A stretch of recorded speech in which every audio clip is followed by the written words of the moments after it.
14 फरवरी 2019 एक ऐसी तारीख जिसने पूरे भारत को हिला दिया। कश्मीर की ठंडी वादियों में उस सुबह सब कुछ सामान्य लग रहा था। सड़कें शांत थीं, हवा में बर्फ की ठंडक थी और पहाड़ों के बीच धीरे धीरे आगे बढ़ रहा था सीआरपीएफ जवानों का एक लंबा काफिला। 78 गाड़ियां, 500 से अधिक जवान, हर किसी की आंखों में एक सपना था, ड्यूटी पूरी करके सुरक्षित घर लौटने का सपना। लेकिन उन्हें नहीं पता था कि यह सफर उनकी आखिरी यात्रा बनने वाला है। उन जवानों में एक नाम था अर्जुन सिंह। उत्तर प्रदेश के एक छोटे गांव का बेटा, साधारण परिवार, बड़ी जिम्मेदारियां और दिल में देश सेवा का जुनून।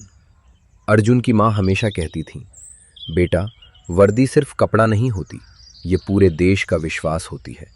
अर्जुन मुस्कुराकर कहता, मां, जब तक मैं हूं, देश की तरफ उठने वाली हर बुरी नजर से लड़ूंगा। उसकी पत्नी सीमा और 5 साल की बेटी गुड़िया उसकी दुनिया थी। हर छुट्टी में गुड़िया एक ही बात कहती, पापा जल्दी आना। और अर्जुन कहता, इस बार तुम्हारे लिए सबसे बड़ी गुड़िया लाऊंगा। लेकिन कभी कभी किस्मत वादे पूरे नहीं होने देती। उसी समय कहीं छिपकर कुछ लोग भारत के खिलाफ एक खतरनाक साजिश रच रहे थे। आतंकियों ने महीनों पहले इस हमले की तैयारी शुरू कर दी थी। Explosives, secret routes, target selection. उनका मकसद सिर्फ एक था, भारत को दर्द देना। एक गाड़ी तैयार की गई जिसमें भरा गया सैकड़ों किलो विस्फोटक। वो गाड़ी अब सिर्फ एक वाहन नहीं थी, वो चलती हुई मौत थी।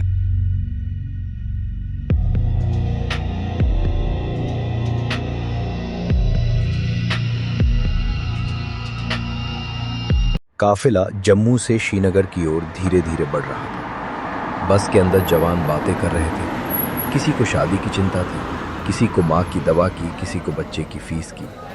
अर्जुन अपने दोस्त विक्रम से बोला, इस बार छुट्टी मिली तो गांव में नया घर बनाऊंगा। विक्रम हंसकर बोला, पहले छुट्टी तो मिल जाए, फिर महल बनाना।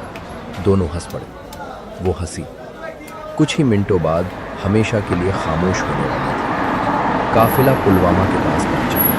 सड़क के किनारे एक गाड़ी धीरे धीरे उनकी ओर बढ़ रही थी। कुछ सेकंड, बस कुछ सेकंड, और फिर धरती कांप उठी। आसमान धुएं और आग से भर गया। बसें टूट गईं, लोहे के टुकड़े हवा में उड़ने लगे। चीखें, आग, खामोशी। पूरा इलाका युद्ध भूमि बन चुका था। अर्जुन, विक्रम और कई जवान अब तिरंगे में लौटने वाले थे। ब्रेकिंग न्यूज, पुलवामा में बड़ा आतंकी हमला, कई जवान शहीद। पूरा देश टीवी के सामने जम गया। हर घर में सन्नाटा था। अर्जुन के गांव में भी ये खबर पहुंची। सीमा के हाथ कांप रहे थे। मां भगवान के सामने बैठी थीं। फोन लगातार बज रहे थे, लेकिन अर्जुन का फोन अब कभी नहीं बजेगा। कुछ घंटों बाद 2 सेना अधिकारी उनके घर पहुंचे। दरवाजा खुला और बिना कुछ कहे सब समझ आ गया। सीमा चीख पड़ी। मां की आंखों से आंसू नहीं, पूरा जीवन बह गया।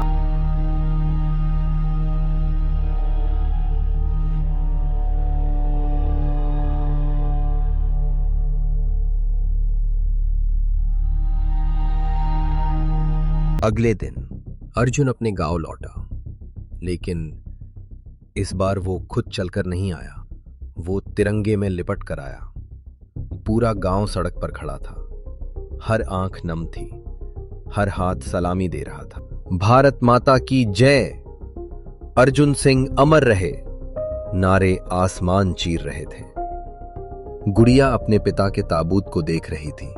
वो धीरे से बोली, मम्मी, पापा उठ क्यों नहीं रहे? सीमा टूट चुकी थी, लेकिन उसने बेटी को सीने से लगाकर कहा, तुम्हारे पापा सो नहीं रहे, वो भारत माता की गोद में है।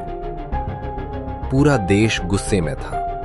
आंसू थे, लेकिन उनसे बड़ी थी बदले की आग। सरकार ने कहा, शहीदों का बलिदान व्यर्थ नहीं जाएगा। कुछ दिनों बाद भारतीय वायुसेना आसमान में उड़ी। टारगेट लॉक्ड, मिशन रेडी, और फिर बालाकोट एयर स्ट्राइक। आतंकी ठिकाने मिटा दिए गए। ये सिर्फ हमला नहीं था, ये शहीदों को भारत का सलाम था। आज भी हर 14 फरवरी को गुड़िया अपने पिता की तस्वीर के सामने दीप जलाती है। वो कहती है, मेरे पापा सुपर हीरो थे।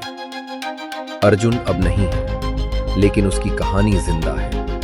हर उस जवान में जो सीमा पर खड़ा है, हर उस माँ में जो अपने बेटे को वर्दी में विदा करती है, हर उस बच्चे में जो अपने पिता को तिरंगे में लौटते देखता है। शहादत कभी मरती नहीं, वो इतिहास बनती है, प्रेरणा बनती है और राष्ट्र की आत्मा बन जाती है। जब भी तिरंगा लहराता है, उसकी हर लहर कहती है, कुछ लोग खुद के लिए नहीं, हम सब के लिए जीते हैं और हम सब के लिए शहीद हो जाते हैं। जय हिंद।